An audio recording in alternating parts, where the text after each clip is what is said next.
You're listening to Happy Voicing. I'm joined with a very special guest today, someone who you might recognize and love their work. Whether it's from being an actor, a director, or a coach, here's Elaine Clark. Thank you so much for coming on today and for agreeing to talk with me. Before we begin, do you mind introducing yourself and just telling us a little bit about yourself?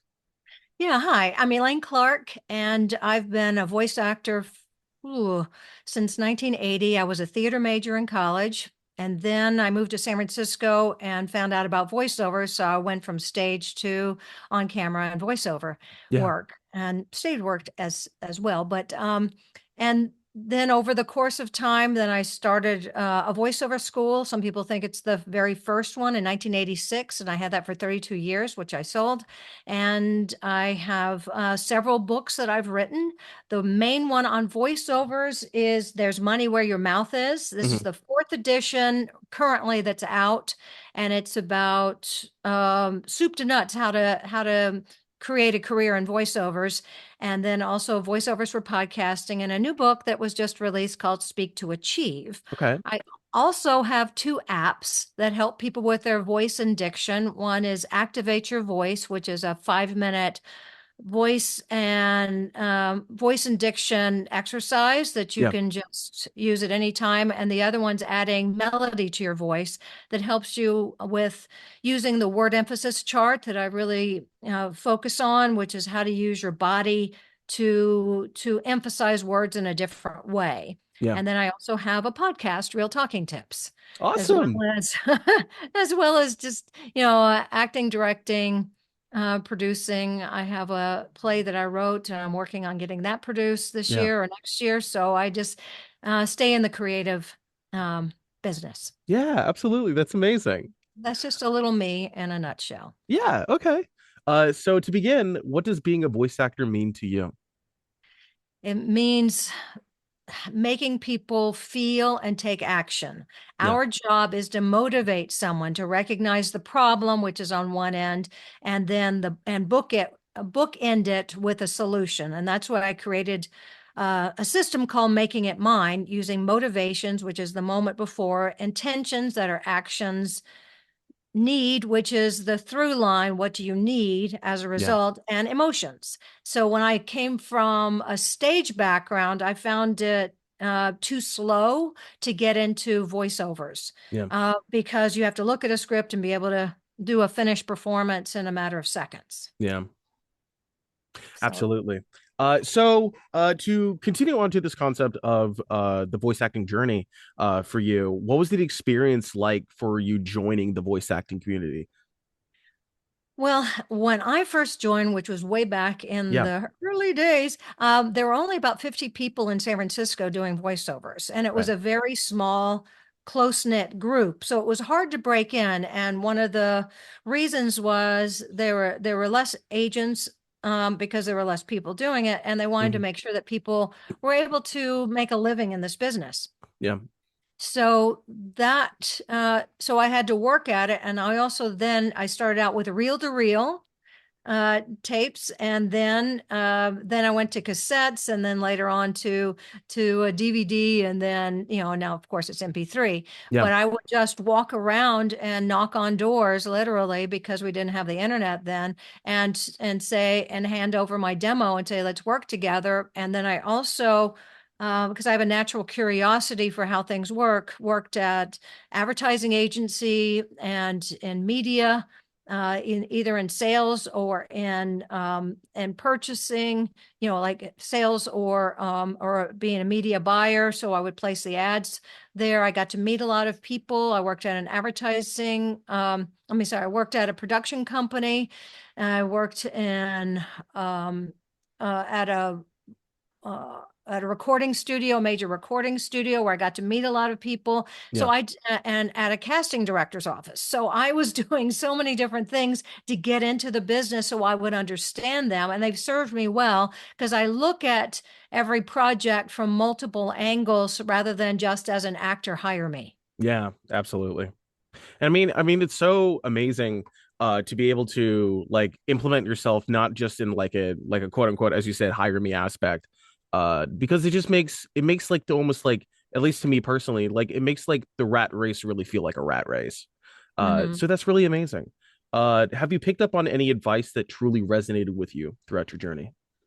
Yes, I think the important part is be brief, be brilliant, be Yeah. gone.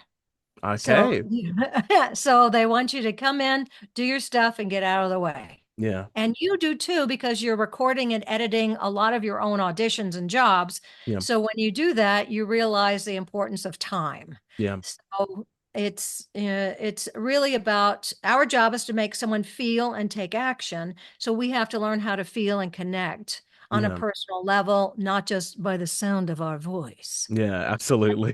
difference. Yeah, absolutely. So the big thing that's been scaring a lot of voice actors within the field is the concept of AI becoming more rampant, and with many companies attempting to convert to more AI practices, which steals human workers. What are some strategies that you practice to make sure you deliver and you associate with real human voices? Well, I think the two most important things to be better than the AI voice Hmm. is to have a point of view, which means you're going to like or dislike anything that you're talking about. You're also going to know where the person, place, or thing are located so Yeah, that we would gesture in those directions naturally. And we allow our emotions to shine rather than it all being logical, which is a big component of it, showing ethos, logos, and pathos, meaning your ethos is your authority. It means you have an opinion on everything because you've already experienced it. yeah, Logos is logic, and if you just read it logically, you're doing what the AI voice will do. yeah. And then emotions. So if you put the authority, which has the opinion and the emotions in, that's what makes you better than AI. Yeah, absolutely. And I think that's wonderful advice, because like I think a lot of people, like whenever they comes to the concept of like trying to like quote unquote beat AI, I know that I was talking with someone recently where like AI cannot replicate like the human like passion and the human like the embodiment of what makes a human human. It can try to, but it's just it can't do that perfectly. But I love the way that you provided the pathos, ethos, and logos, because it really makes it in a way where like if you try to just focus on one, then eventually there may come a time that like AI might be able to get close to that, but it'll Mhm. never be able to complete all three altogether. So it's absolutely amazing, and that's great advice. It is not a human and it doesn't have a history. Right. And Absolutely. I that's love where that. your authority comes from, your history, your life experiences. Yeah. The trouble with people reading a script is live or acting in any way is that most of these situations we've never actually gone through, nor do we Yeah. want to. So in a lot of cases, Yeah. if you're, being attacked by a zombie, you don't actually want that happening, but it's fun in the video game. Yeah. Right. So, Absolutely. so you want that, but you have to then use your imagination. Yeah. So, anyway, so it's just it's about how do we jump into those shoes and enjoy the experience and make it seem real Yeah. without us winking to the audience and say, but not really. Yeah. That's the Absolutely. big deal. In your opinion, how can young people seeking entry into the business compete with both AI and senior talent? Well, I think first of all, passion, Yeah. love passion, great business sense, wonderful marketing. So you're going to spend more time marketing and in the business side of it than you will in the performance because Yeah. you have to get people to know who you are. Yeah. So you need a website, you need demos, you need contacts, and that's why learning how to use social media is really good, but it's not going to seal the deal. It Yeah. just is a way of building awareness. Yeah. So you have to think about all the different areas that are out there so that people will recommend you for various jobs. And getting a talent agent is great. And there are also what's called pay to play sites where you can get your demo and put it on these sites that you pay for Yeah. and then audition and then hopefully get hired. Yeah. Absolutely. I know that there's like some like I think the biggest like pay to play site I can think of is like voices.com. Mhm. Uh, but I know that with a lot of voice actors, I know that some people feel like hesitant when it comes to pay to play. So what are your thoughts on pay to play in general?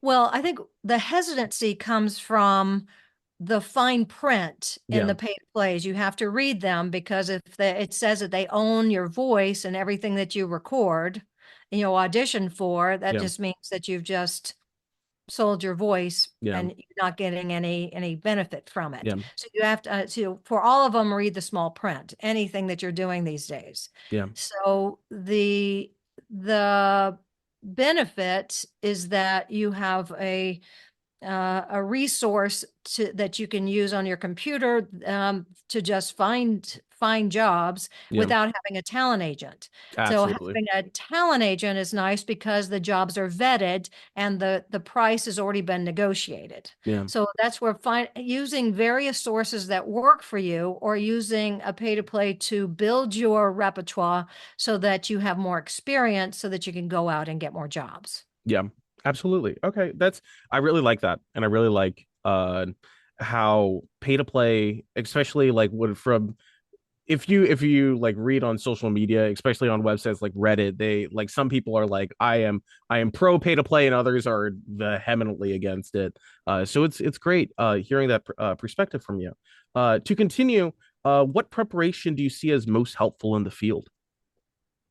Preparation from what aspect? Because there are so many things to prep the voice, and whether you do vocal exercises or Yeah, whether you warm up your body so it's ready to move, yeah, whether it's, I think your whole life is prep, yeah, and how we connect the dots so that we're using our past experience in our work yeah. is probably the best prep because so Okay, many people exclude our past in order to just read the copy and make the voice sound good. yeah, So now we have a closer to AI performance. yeah, And so rather than us with our point of view and our experience, but we have all these issues that we have to deal with that are protective so that it sounds like it's real when we're talking about something that we don't know anything about. yeah, So there are all these techniques that you can do so that you're really in commercials, for instance, you're never selling a product, you're selling what it gives us. yeah, So it doesn't give you ease or fun or confidence. That's yeah, what it's selling, and we can all relate to that, whether it's that product or something else or something completely different. yeah. And that's what we have to connect with. And most people just look at the words, and the words are not important. It's the message and the I reason why love you're that. talking. I love that. That's I love how like there are like a lot of exercises and practices you can do to warm up and to prepare, but like it just always goes back into like personality. It always goes back into the history that you lived and the authenticity of yourself, and it's just I love it. It's great. Yeah, Uh, the good, the bad, and the yeah, indifference. It's all absolutely. it's all important because those life experiences are going to shape how you read something, whether it's more comedic or more serious or Yeah, more heartfelt or more snarky. So yeah, that's a lot of our background. absolutely. To continue, there's just we just have a few more questions left. Has there been a role or a project for you that has been rewarding to you? I think that the projects that I remember the most are the things that are the weirdest. Yeah, So I've had some really great jobs, but I can't really remember them. yeah, Because they went smoothly, everything was good. yeah, But then the ones where something odd happened, that's what I remembered. yeah, And I'll just give you an example. And I was working with two other actors, and we were reading a script together, but we're all trying to figure out our part in the middle of it. And because the script was just written with kind of bland, lines for yeah, everyone, and we had to build our own characters. So we were building our characters and trying to find a way to make it funny or interesting or whatever yeah, based on, what we were given. And at one point, one of the actors said the line so badly that the other actor and I stopped, stared at him, and looked out at the director, who was just, his mouth had dropped and was going like, "What was that?" And then the actor who had, said something that was really weird, just started going, "Vomit out of my mouth, yeah, purge, get rid of you." And we laughed so hard. That is what I remember. yeah, Another thing is when I was directing the first English version of JoJo's Bizarre Adventure way back when, yeah, and I was giving direction to someone, and the actor uh, the direction was the person had been beheaded, as people often do in anime, and then it was rolling over some sand and hitting a few rocks, and then it was going to get sucked into a jar. So I said, as you just have a few oohs and ahs, as you're hitting some of the rocks, and then a slurpy sound when you get sucked into the jar. And then I thought, after it was over, if I said that in corporate America, I probably would have a meeting with HR. What are you saying? This is just so strange.